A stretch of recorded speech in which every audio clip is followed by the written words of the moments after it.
بدفعلی سے باز نہ آئے۔ اس کا ذکر قرآن پاک میں کچھ اس طرح سے ہے، حضرت لوط نے کہا کہ تم کیوں نہیں ڈرتے، میں تو تمہارا امانت دار پیغمبر ہوں، تو اللہ سے ڈرو اور میرا کہنا مانو، اور میں تم سے اس کا بدلہ نہیں مانگتا، میرا بدلہ رب کائنات کے ذمے ہے۔ کیا تم اہل عالم میں سے لڑکوں پر مائل ہوتے ہو اور تمہارے پروردگار نے جو تمہارے لیے تمہاری بیویاں پیدا کی ہیں ان کو چھوڑ دیتے ہو؟ حقیقت یہ ہے کہ تم حد سے نکل جانے والے ہو۔ حضرت لوط مایوس ہونے کی بجائے قوم کو راہ راست پر لانے کی جدوجہد میں مصروف رہے، لیکن وہاں تو کیفیت یہ ہے کہ مرض بڑھتا گیا جوں جوں دوا کی، یعنی جتنا حضرت لوط انہیں اللہ کے عذاب سے ڈراتے وہ اتنا ہی اس کا تمسخر اڑاتے، اور پھر ایک دن انہوں نے خود ہی عذاب الہی کا مطالبہ کیا۔ اللہ تعالیٰ نے انہیں اب تک دردناک عذاب سے محفوظ رکھا تھا، اور بدترین فحاشی اور بدکاری کے باوجود انہیں ڈیل دی جا رہی تھی، لیکن اب انہوں نے خود ہی عذاب کی فرمائش کر دی اور بولے، اے لوط اگر تم سچے ہو تو ہم پر عذاب لے آؤ۔ قوم کے اس مطالبے کے بعد حضرت لوط کو یقین ہو گیا کہ اللہ تعالیٰ نے ان کے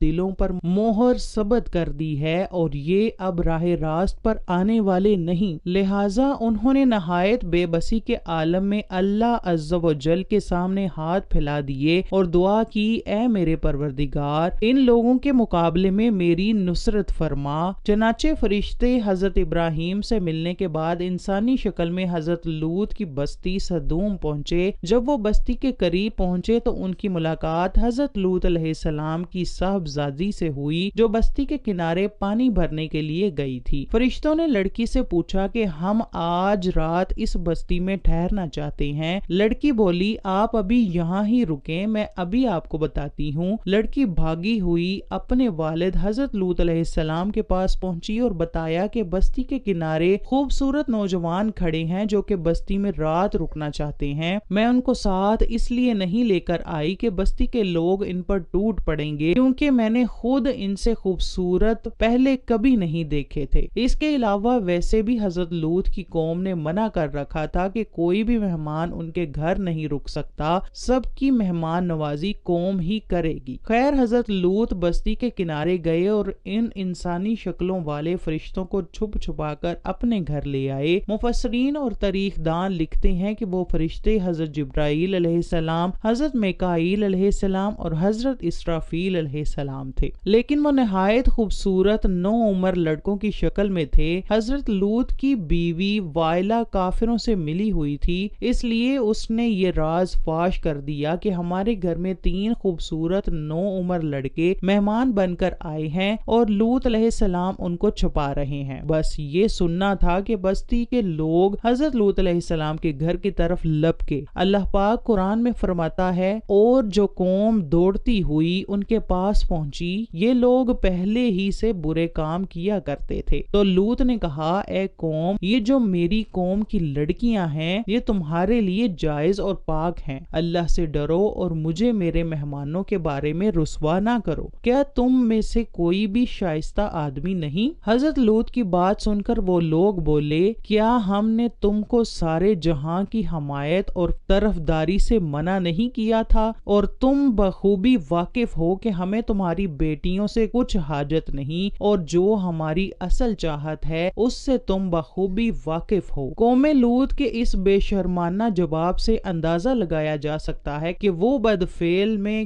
کس حد تک مبتلا ہو چکی تھی۔ جب قوم کے لوگ دوڑتے ہوئے حضرت لوط کے گھر پہنچے تو انہوں نے دروازہ بند کیا، لیکن وہ لوگ دیوار پر چڑھ گئے تو حضرت لوط علیہ السلام کہنے لگے، اے کاش مجھ میں تمہارے مقابلے کی طاقت ہوتی یا کسی مضبوط قلعے میں پناہ پکڑ سکتا۔ لیکن جب فرشتوں نے حضرت لوط کو بے بس دیکھا تو انہوں نے حقیقت بتا دی کہ ہم کوئی انسان نہیں ہیں بلکہ اللہ کی طرف سے بھیجے گئے فرشتے ہیں۔ فرشتے حضرت لوط سے کہنے لگے کہ آپ آج رات ہی اس بستی سے چلے جائیں، لیکن آپ اور آپ کے ماننے والے جب جائیں تو واپس اس بستی کی طرف مڑ کر مت دیکھنا۔ چنانچہ حضرت لوط علیہ السلام رات کو اپنے اہل و عیال کو لے کر نکل پڑے۔ ان کی بیوی وائلا بھی ان کے ساتھ تھی۔ ادھر بستی کے لوگ حضرت لوط کے گھر کے باہر جمع تھے۔ حضرت جبرائیل علیہ السلام اپنا ایک پر مارا اور وہ سارے لوگ جو جمع تھے وہ اندھے ہو گئے۔ یہ عذاب صرف ان لوگوں کے لیے تھا جو حضرت لوط کے گھر کے باہر جمع تھے۔ قرآن کریم میں ارشاد ہے، اور انہوں نے لوط سے ان کی مہمانوں کو لینا چاہا تو ہم نے ان کی آنکھیں اندھی کر دیں۔ اس کے بعد حضرت جبرائیل علیہ السلام نے اس بستی کو اللہ کے حکم سے زمین سے اکھیڑا اور پھر اپنے بازو پر رکھ کر آسمان پر لے گئے، یہاں تک کہ بستی کے مرغوں اور کتوں کی آوازیں آسمان کے فرشتوں نے سنی اور پھر اس ساری بستی کو زمین پر